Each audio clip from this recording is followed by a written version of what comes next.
साहिबा आपकी next leader हैं, आप सीनियर नायब सदर हैं जमात की, सीनियर नायब सदर हैं, लेकिन आप उनको लीडर मानते हैं? मेरे लीडर नवाज शरीफ साहब। नवाज शरीफ साहब जी PMLN के टिकट पर इलेक्शन कंटेस्ट करना पसंद करेंगे? मैं इलेक्शन को बेमकसद समझता हूँ। आज मरियम नवाज को लीडर नहीं मानता, मेरे लीडर सिर्फ नवाज शरीफ हैं। अगर जिंदगी में कभी मरियम नवाज को क़यादत सौंपी गई तो किनारा कशी इख्तियार करूंगा। साबिक वज़ीर आज़म शाहिद खाकान अब्बासी की बोल न्यूज़ के प्रोग्राम नेशनल डिबेट में गुफ्तगू। मजीद कहा, पाकिस्तान की तबाही की जिम्मेदार तमाम सियासी जमातें हैं। टैक्सेस लगा के हुकूमत सिर्फ कर्जे उतारने के लिए वक्त गुजारी कर रही है। मुल्क में आज जो कुछ भी हो रहा है मैं खुद को भी उसका जिम्मेदार समझता हूँ। बोले तबाही से बचना है तो नैब को बंद करना होगा। नैब एक डिक्टेटर ने बनाया, हमेशा सियासी मकासद के लिए इस्तेमाल हुआ। शुरफा को फंसाने के लिए हमेशा से नैब का इस्तेमाल किया गया। वज़ीर आज़म ने आम इंतखाबात और निगरान सेटअप पर मुशावरत के लिए मुस्लिम लीग नून की 5 रुकनी मुज़ाकराती कमेटी तश्कील दे दी। अयाज सादिक, साद रफ़ीक, ख्वाजा आसिफ, एहसन इकबाल और इसहाक डार पर मुश्तमिल कमेटी इत्तेहादियों से असम्बली की तहलील की तारीख और निगरान वज़ीर आज़म के नामों पर मुशावरत करेगी। वज़ीर आज़म ने इत्तेहादी जमातों को भी मुज़ाकराती कमेटियाँ तश्कील देने की हिदायत कर दी। मुस्लिम लीग नून की मुज़ाकराती कमेटी बराह रास्त नवाज शरीफ से राब्ते में रहेगी।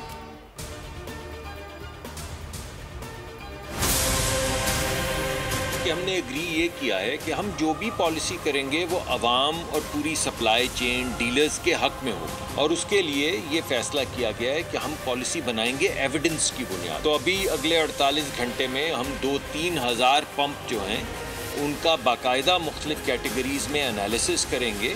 वो एविडेंस लेकर हम मंडे को बैठेंगे इंशाल्लाह और वो काम करेंगे जिसमें सबकी भलाई हो, आवाम पे भी कम से कम बोझ पड़े और डीलर्स की जो सप्लाई चेन है वो भी इंटैक्ट हो और कारोबार में भी इतना नफ़ा हो कि ज़्यादा कारोबार चले। पेट्रोलियम डीलर्स और वज़ीर मुमलिकत मुसद्दिक मलिक के दरमियान मुज़ाकरात में पेशरफ। पेट्रोलियम डीलर्स ने तहरीरी यकीन दहानी के बाद मुल्कगीर हड़ताल 2 दिन के लिए मौखर करने का ऐलान कर दिया। डीलर्स मार्जिन में 5 रुपये फी लीटर इजाफे का मुतालबा कर रहे हैं। वज़ीर मुमलिकत की जानिब से मार्जिन में 2.65 रुपये फी लीटर इजाफे की पेशकश को डीलर्स ने मुस्तरद कर दिया। वज़ीर मुमलिकत ने कमेटी तश्कील दे दी जो डीलर्स के मार्जिन को हतमी शक्ल देगी। डीलर्स वफाकी हुकूमत की कमेटी के सिफारिशात का जायजा लेने के बाद अपनी आइंदा की हिकमत अमली का ऐलान करेंगे। कराची गुलशन इकबाल में अस्पताल से जुड़वा बच्चों में से एक बच्चा गायब। अल्ट्रासाउंड में 2 बच्चों की निशानदेही की गई थी। अहले खाना थाने पहुंच गए। पुलिस ने अस्पताल इंतजामिया को तलब कर लिया। उधर सरगोदा में बच्चा अगवा होने पर पुलिस ने अस्पताल की नर्स और 3 सिक्योरिटी गार्ड्स को हिरासत में ले लिया। हुकूमत जो है ना अहले, इतनी सी बारिश में ये हाल है। लेकिन पीछे खड्डा भी खोला हुआ है, इतना बुरा हालात है, पानी जमा हुआ है हर जगह पे, कपड़े खराब हो रहा है। जो नालों के ऊपर लोग कारोबार कर रहे हैं बैठे हुए वहाँ पर, और वहाँ की इस नालों की सफाई नहीं हुई। नालों की सफाई ना होने की वजह से इलाकों के अंदर पानी गया हुआ है। चंद लम्हों की बारिश ने कराची का हुलिया बिगाड़ दिया। Gulistan-e Jauhar, Gulshan Iqbal, Surjani town, north Karachi buffer zone, federal B area में बरसात। गुलशन मेमार में तेज हवाओं के साथ बारिश। बहरिया टाउन और इतराफ में भी तेज बारिश। सदर और इतराफ में तेज गर्द आलूद हवाएं। गली मोहल्लों और सड़कों पर पानी जमा। पावर हाउस नाले का पानी रिहायशी आबादी में दाखिल हो गया। शहरियों को मुश्किलात का सामना। कई जगहों पर फीडर ट्रिप कर गई। बिजली की फराहमी मुअत्तल हो गई। अदालत को पेशगी इत्तला दिए बगैर फौजी अदालत में ट्रायल शुरू नहीं होगा। मिलिट्री कोर्ट्स के खिलाफ दरखास्तों पर आज की समाअत का तहरीरी हुक्मनामा जारी। अदालती हुक्म के मुताबिक मुल्ज़िमान को पसंद का वकील करने की सहूलत देने की यकीन दहानी करवाई गई। ये भी यकीन दिलाया गया कि ट्रायल के दौरान मुल्ज़िमान के वकला और अहले खाना मौजूद होंगे। सिविल अदालतों की तर्ज पर शवाहिद रिकॉर्ड करने की यकीन दहानी। अटॉर्नी जनरल ने यकीन दिलाया कि किसी मुल्ज़िम के खिलाफ सजाए मौत का केस नहीं बना। अदालत ने मजीद समाअत 1 अगस्त तक मुलतवी कर दी। हुकूमत ने कानून साजी के लिए 1 माह का वक्त मांग लिया। अटॉर्नी जनरल मंसूर उस्मान अवान ने दलाइल में कहा कि आर्मी एक्ट पर बुनियादी इंसानी हकूक का एतलाक नहीं। 9 मई जैसा वाक़या तारीख में कभी नहीं हुआ। तस्वीरी शवाहिद में तमाम अफराद के चेहरे वाज़े थे। 102 अफराद को बहुत मोहतात तरीके से गिरफ्तार किया गया। अटॉर्नी जनरल ने कहा कि आर्मी एक्ट के तहत ट्रायल में भी फैसला कसरत राय से होता है। सजाए मौत की सूरत में फैसला 2 तिहाई से होना लाजमी है। बादिल नज़र में गिरफ्तार मुल्ज़िमान में किसी को सजाए मौत या 14 साल सजा नहीं दी जाएगी। मुल्ज़िमान को जेल में ही रखा गया है, लेकिन दहशत गर्दों की तरह नहीं। गिरफ्तार अफराद को तमाम तर ज़रूरी सहूलतें दी गई। 9 मई साने में चेयरमैन पीटीआई कसूरवार करार। पंजाब हुकूमत की JIT में इंकशाफ, गिरफ्तारी का इंदिया भी दे दिया। स्पेशल प्रोसिक्यूटर ने कहा मजीद तफ्तीश के लिए चेयरमैन पीटीआई की गिरफ्तारी दरकार है। चेयरमैन पीटीआई को बड़ी सजा हो सकती है। बोल न्यूज़ से गुफ्तगू में फरहाद शाह बोले, अगर गिरफ्तारी हो जाती है तो उनका जिस्मानी रिमांड लिया जाएगा। जदीद आलात से तफ्तीश आगे बढ़ाई गई। तफ्तीश में फॉरेंसिक रिपोर्ट भी मौजूद है। तफ्तीश की तकमील के लिए गिरफ्तारी के बाद फोटोग्रामेटिक और ऑडियो सोनिक टेस्ट कराए जाएंगे। चेयरमैन पीटीआई की अबूरी जमानत मनसूखी की हद तक तफ्तीश मुकम्मल कर ली। और हाईकोर्ट ने चेयरमैन पीटीआई को मुकदमात में गिरफ्तार करने से रोकने का हुक्म वापस ले लिया। अदालत आलिया में चेयरमैन पीटीआई के पंजाब के केसेस यकजा करने और कार्रवाई रोकने की दरख्वास्त पर समाअत। वकील चेयरमैन पीटीआई इंतजार हुसैन ने कहा कि सीनियर वकील दस्तयाब नहीं, मोहलत दी जाए। अदालत कार्रवाई से रोकने का हुक्म वापस ना ले। वकील ने चेयरमैन पीटीआई के खिलाफ तमाम केसेस यकजा करने की भी इस्तदा की। अदालत ने दरख्वास्त की कि मजीद समाअत गैर मुअय्यना मुद्दत के लिए मुलतवी कर दी। साबिक वज़ीर-ए-आज़म के प्रिंसिपल सेक्रेटरी आज़म खान नैब रावलपिंडी में पेश। 190 मिलियन पाउंड गैर कानूनी मुंतकली केस में बयान रिकॉर्ड करा दिया। नैब ने आज़म खान को केस में आज तलब किया था। नैब ने आज़म खान से अलकादिर ट्रस्ट से मुतालिक तफ्तीश की। आज़म खान पीटीआई के दौरे हुकूमत में प्रिंसिपल सेक्रेटरी थे और वो वज़ीर-ए-आज़म के इंतहाई करीब समझे जाते थे। 2 रोज़ कबल आज़म खान ने साइफर से मुतालिक भी एतराफ़ी बयान रिकॉर्ड कराया। आज़म खान ने बयान में साइफर को ड्रामा करार दिया था। चेयरमैन पीटीआई के खिलाफ तोशाखाना केस में गवाह पर जिरा हुई। डिस्ट्रिक्ट एंड सेशन कोर्ट के जज हमायूं दिलावर ने district election commissioner Waqas Ahmed से अदालत में हल्फ लिया। चेयरमैन पीटीआई के वकील ख्वाजा हारिस की जानिब से पहले गवाह वकास मलिक पर जिरा की गई। उनका कहना था कि कंप्लेंट और बयान हल्फी पर मेरे दस्तखत हैं। गवाह पर जिरा के दौरान वकील अमजद परवेज के बार बार बोलने पर ख्वाजा हारिस ने एतराज़ किया। वकील अमजद परवेज ने कहा कि जिस पर इल्ज़ाम है उसने खुद कहा मैंने ये घड़ियां बेच दी, उसका ये जवाब नहीं दे रहे। चेयरमैन पीटीआई के वकील की पीर तक केस मुलतवी करने की इस्तदा। केस की मजीद समाअत आज होगी। जिना हाउस हमला समेत 5 मुकदमा। चेयरमैन पीटीआई की अबूरी जमानत में 8 अगस्त तक तौसी। ATC लाहौर ने आइंदा समाअत पर वकला को दलाइल के लिए तलब कर लिया। साबिक वज़ीर-ए-आज़म अबूरी जमानत की मियाद खत्म होने पर अदालत में पेश हुए। स्पेशल प्रोसिक्यूटर फरहाद अली शाह ने कहा तफ्तीश मुकम्मल कर ली, चेयरमैन पीटीआई कसूरवार पाए गए। अदालत ने आइंदा समाअत पर वकला को दलाइल के लिए तलब कर लिया। अस्करी टावर जलाओ, घेराव और तोड़फोड़ का केस। शाह महमूद की 6 मुकदमात में अबूरी जमानत में 8 अगस्त तक तौसी। असद उमर की अबूरी जमानत में भी 8 अगस्त तक तौसी। आइंदा समाअत पर दलाइल तलब कर ली। दरखास्त मंजूर। जस्टिस फायजीसा के खिलाफ दायर दोबारा नजरसानी दरखास्त खारिज। सुप्रीम कोर्ट ने दरखास्तें वापस लेने की बुनियाद पर खारिज कर दी। सुप्रीम कोर्ट के फैसले में कहा गया कि जज के मिसकंडक्ट का जायजा सिर्फ सुप्रीम जुडिशल काउंसिल ले सकती है, अदालत नहीं।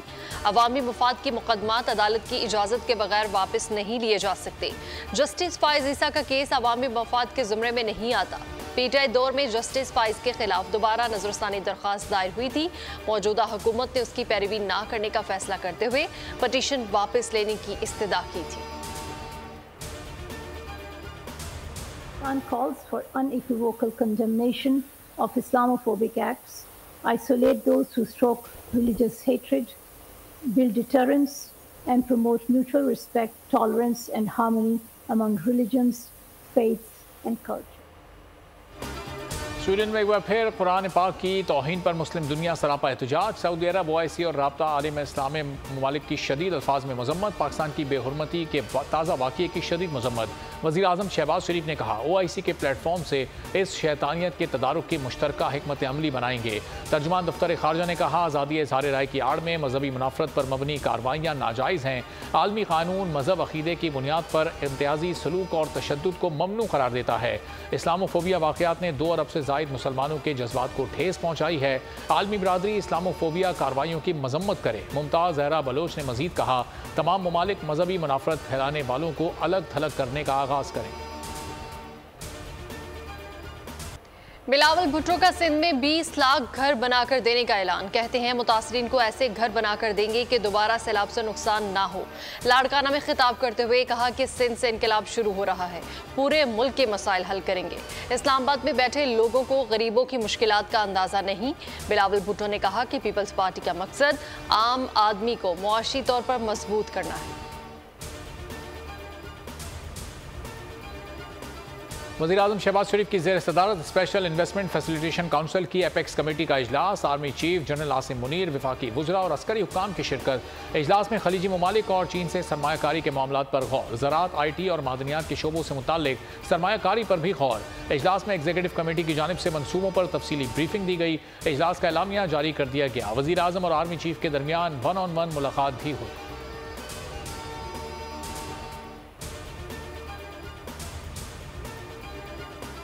इस वक्त वज़ीर आज़म है और पाकिस्तान का जो इस वक्त वज़ीर ख़जाना है, जिन्होंने कौम के साथ एक बार नहीं बार बार वादा किया कि हम सूदी निज़ाम को ख़त्म करेंगे, कि इन दोनों को गिरबान से हम पकड़े और इन दोनों के खिलाफ हज़ारों नौजवानों की जिंदगियां सूदी निज़ाम की वजह से जो तबाह हो रही है, खानदान तबाह हो रहे हैं।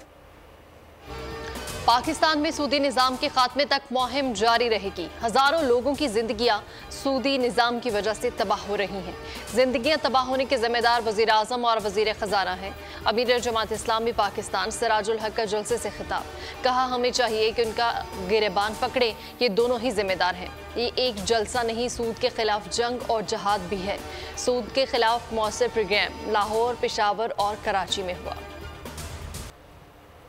मुल्की तारीख में चीनी की कीमतों में रिकॉर्ड इजाफा। चीनी 160 रुपये फ़ी किलो हो गई।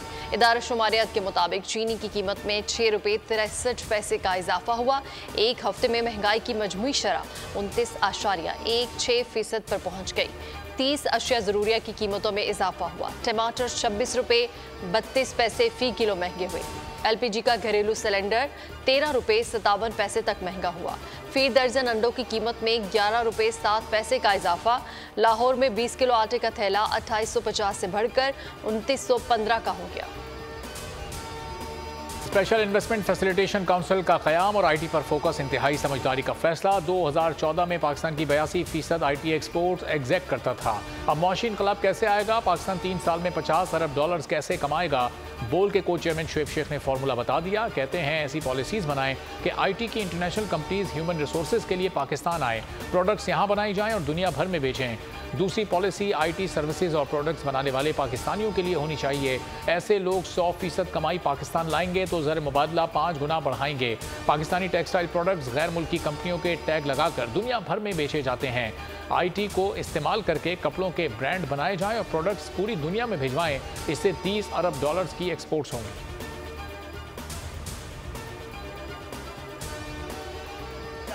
अपने लोगों को लोड करना, जहां 10 लोगों की जरूरत है वहां 50 लोगों को भर दिया हुआ है। और एक दर्दनाक दास्तान है इस मुल्क को बर्बाद करने की, जिसमें खैर से मार्शल लॉ की हुकूमतें भी शामिल रही हैं और सियासी हुकूमतों ने भी कम नहीं की। 70 अरब का चूना लगा हर साल गुलाम सरवर खान साहब के अहमकाना और जाहिलाना बयान की वजह से। हमें तवक्को है कि अगले 3 महीने में UK की फ्लाइट्स रिज्यूम होंगी।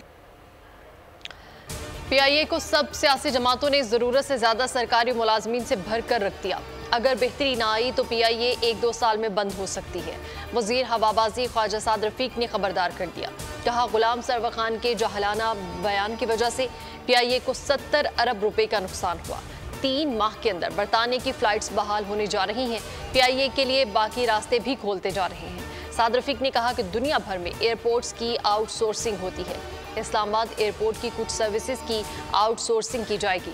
PIA के मुलाजमीन को नौकरी पर बहाल रखा जाएगा।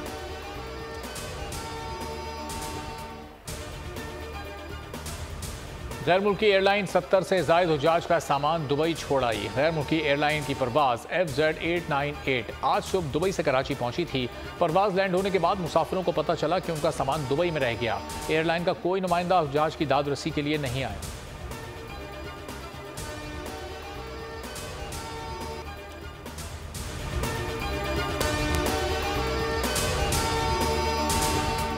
पाकिस्तान की IT इंडस्ट्री जो है वो पाकिस्तान की एक्सपोर्ट में एडिशनल इजाफा कर सकती है अगले 3 सालों के अंदर, क्योंकि IT और बाकी जो 3 सेक्टर्स हैं उन 3 सेक्टरों में IT में फ़र्क है। वो ये है कि ये शॉर्ट टर्म में आपको गेन दे सकती है, जो पाकिस्तान की नीड है इस वक्त।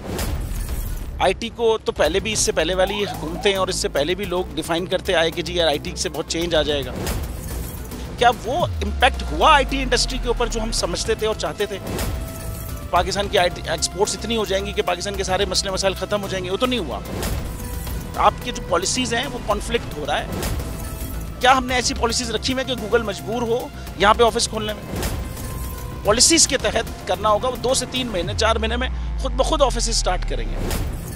जो आपके मुल्क का आईटी का एंटरप्रेन्योर है, $100 मिलियन तो वो बाहरी अकाउंट रोक लेता है। आप उसको मोटिवेट करके उसको पर फोकस करें, उस पर इंसेंटिव करें, वो आपको 100 आएगा तो आपका 5 टाइम्स इंक्रीज हो जाएगी फौरन।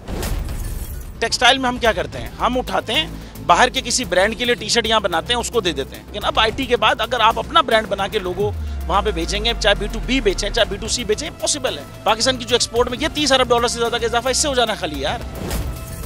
गवर्नमेंट के फंडों से इदारे बनाकर और उनके थ्रू कोई रेवोल्यूशन आ जाएगा, सवाल ही नहीं है। तो आपने इंतखाब सही कर लिया है, अब आगे चीज सही करनी है, बस आप सही डायरेक्शन में सही चीज होगी इंशाल्लाह। मैं समझता हूँ $50 अरब तक की आईटी अब एक्सपोर्ट में कंट्रीब्यूट कर सकता है पाकिस्तान।